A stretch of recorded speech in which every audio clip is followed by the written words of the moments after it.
What's up, y'all? It's GC Kinsey, here with a message for all my allies out there.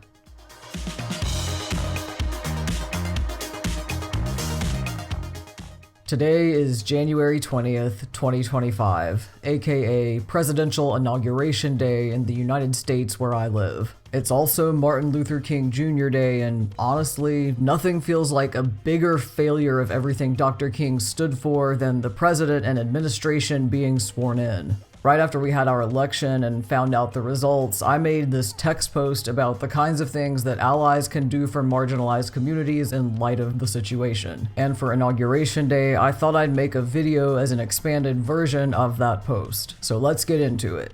I want to start with a reminder that ally is a verb. Allyship isn't just about what you believe, it's about the actions you take to support those beliefs. It's not enough to say you care about human rights. That doesn't make you an ally, it just makes you the bare minimum of a decent human being. What are you doing to help ensure that people don't lose their human rights? How will you help support people if they do? Here in the US, we already know that our government doesn't care about human rights. We've seen all the bills and laws and court cases at the federal, state, and local levels that erode those rights. Obviously, the example that's on my mind the most as a queer and trans person is the explosion of anti-queer and especially anti-trans legislation in recent years. Gender-affirming healthcare bans, bathroom bans, sports bans, drag bans, book bans, forced outing requirements, and don't say gay mandates in the classroom, etc. We've also seen our government absolutely gut reproductive rights, with the Supreme Court overturning Roe v. Wade and numerous states passing abortion bans. We've seen our government's disregard for the rights of people of color, with various states banning the teaching of critical race theory, aka accurate US history, and with law enforcement not only disproportionately killing black people, but also turning their brutality on the people who protest against their violent racist actions. Heck, we've seen our government fund a genocide and go after the people who protest against that too. The list could go on and on for days, but the point is, we know we can't count on our government to uphold our human rights, especially for the least privileged and most marginalized among us. It's up to us to protect and defend those rights. It's up to us to take care of each other, especially as we know things are about to get worse. That means allyship in action. So here are some ideas and examples of things you can do as an ally.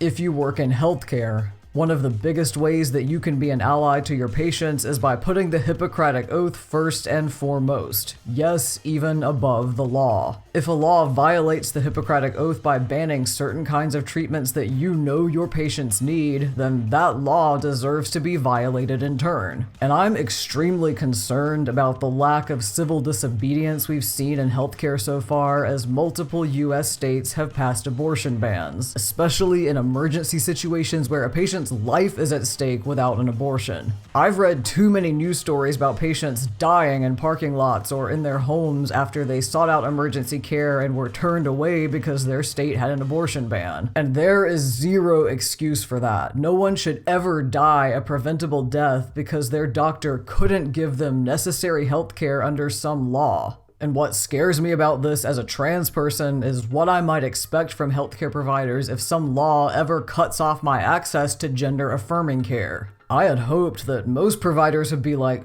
this law is stupid, I'm still gonna write your testosterone prescription anyway, but now, I'm not so sure. And hopefully it won't come to a total ban on gender-affirming healthcare at the federal level, but really, who knows? What I do know is that without the puberty blockers and hormones and surgeries and mental health services and any other care that trans and non-binary people need, a lot of us won't survive. So please, please, please do whatever it takes to keep your patients alive and healthy. Whether more healthcare bans pass, whether we lose the Affordable Care Act, however the government and the insurance companies decide to harm us, we need our providers to push back on our behalf. We need you to remember the code of ethics you promised to follow and actually do it. It's really the only moral choice.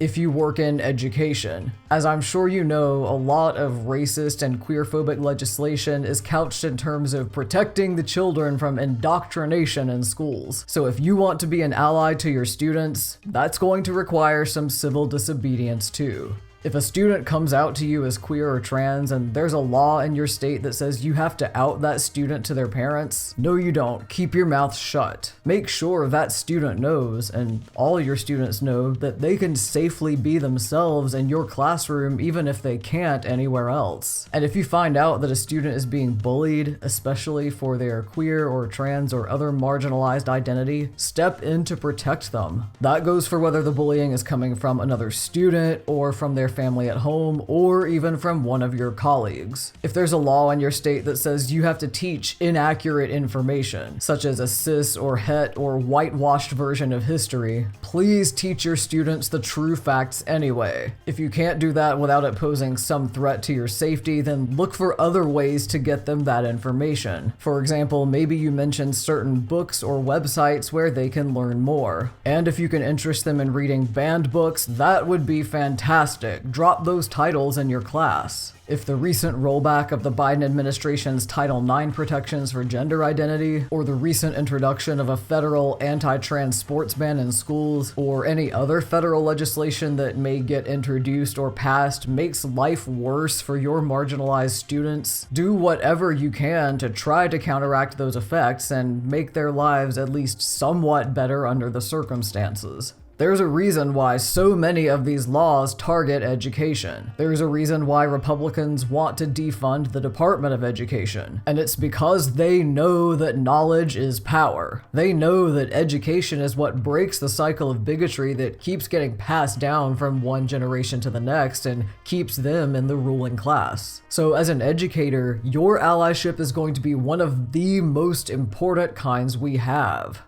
If you have financial stability, and especially if you have not just stability but a lot of extra wealth, one of the best ways you can be an ally is to literally put your money where your mouth is. We're going to need mutual aid now more than ever. So if you're fortunate enough to have lots of money you're not using, look for ways you can donate it to help someone in your community. Many Americans are already bracing themselves for life to get more expensive under this administration. And I mentioned healthcare previously, but I want to mention it again here as a big example of how costs are very likely to go up. Healthcare costs are already high, but they're only going to get worse if/when the ACA is replaced with concepts of a plan. So if you have extra money, you can be an ally by helping to cover other people's healthcare costs. There are tons of folks out there with personal fundraisers for things like gender-affirming surgeries, expensive medications and treatments for chronic illnesses, costly but necessary mobility aids, and all kinds of other things. There are also organizations out there who do things like helping patients cover their healthcare costs, helping to provide free or low-cost reproductive healthcare, etc. So you have plenty of options you could donate to. Some other areas where people, especially marginalized people, tend to struggle with costs are food, housing, and transportation.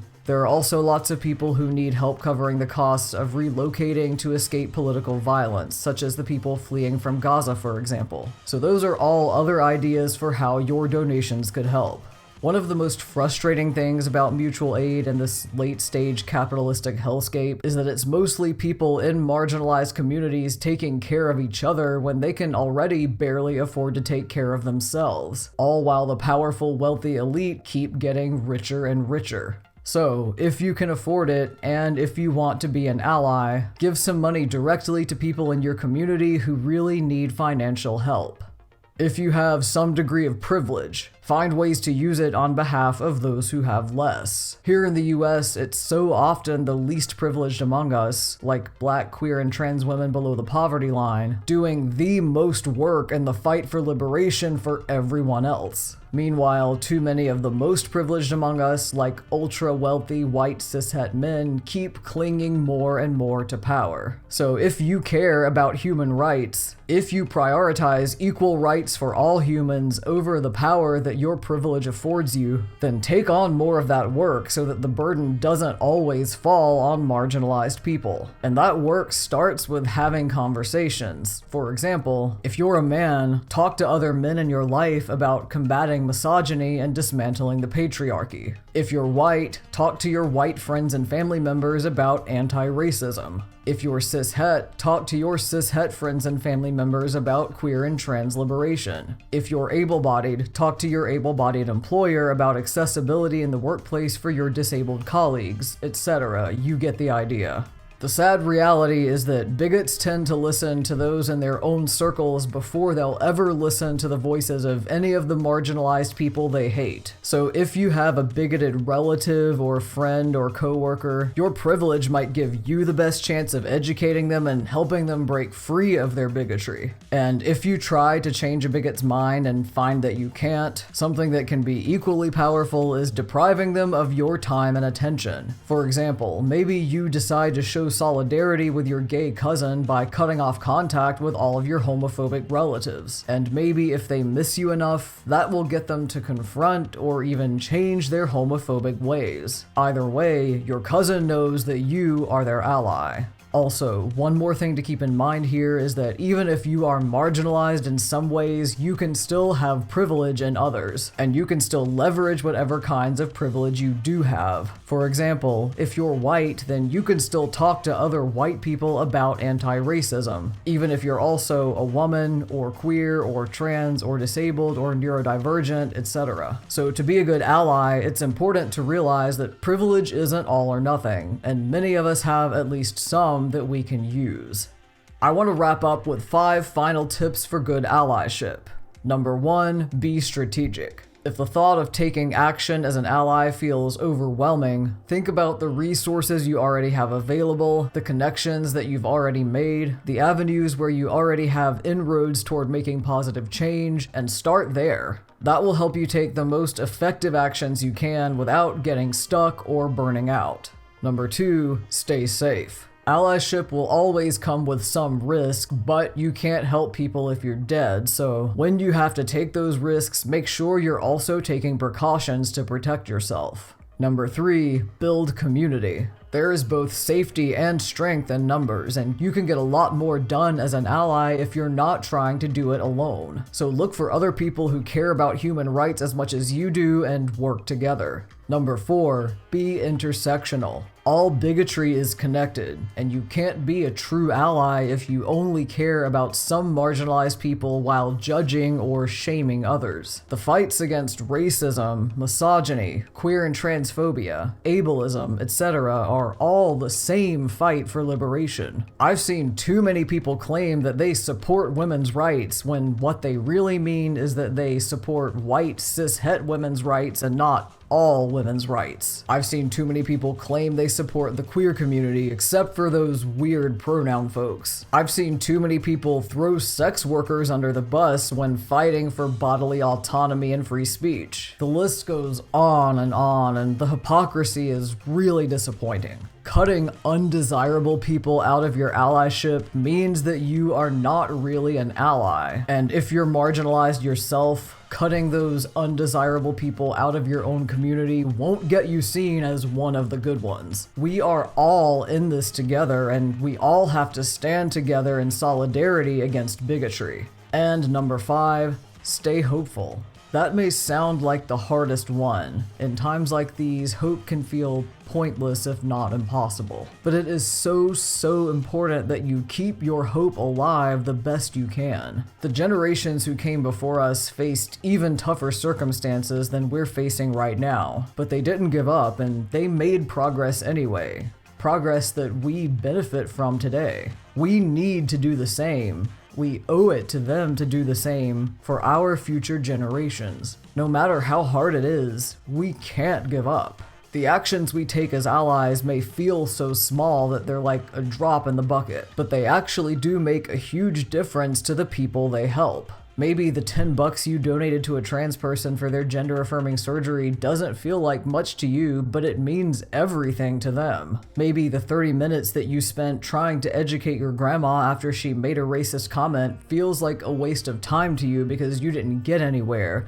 but she's still thinking about it days or even weeks later and trying to do better. Maybe the ride you gave someone to the polls during a local election doesn't feel like a big deal to you, but it allowed them to cast a vote that they couldn't have otherwise. Every action helps, no matter how small. Over time, the collective impact of those small actions is so much bigger than you think. And in the face of something as big and scary as the kind of federal government we now have in the US, it's those small actions, those little forms of allyship we do for each other that keep all of our hope alive.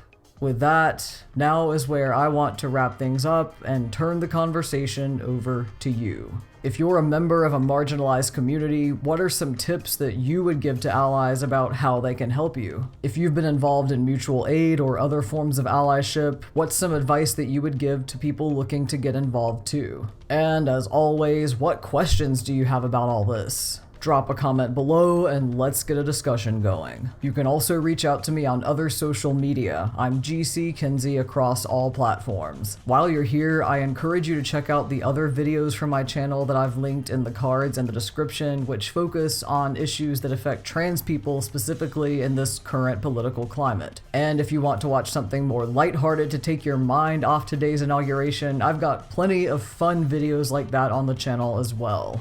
To my fellow Americans, hang in there, we've got this. And to all of you, both inside and outside the US, who care about human rights, remember that ally is a verb. So let's get to work.